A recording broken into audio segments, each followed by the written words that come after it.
आज बहुत दिन पर मझे टे ये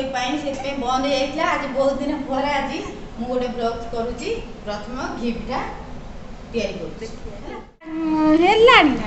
हाँ कौची बा करुँची फास्ट टाइम पे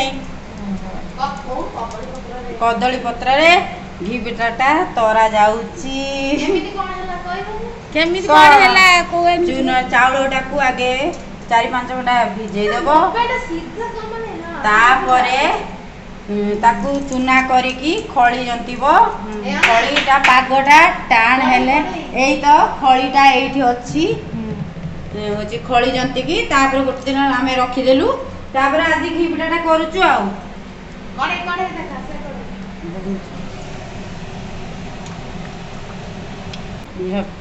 देखा हमर सीनरी कखारु हेची तमर जदी बॉडी पारिबो किए मते मेसेज करियो मु कखारु पठे भाबु जे एटा बिजनेस करिम बोली एटा तान देखिया दिके एई खस्सा हां एटा खस्सा हम वीडियो लाइक शेयर सब्सक्राइब कर दियंतु आ हम वीडियो को डेली डेली देख थांतु।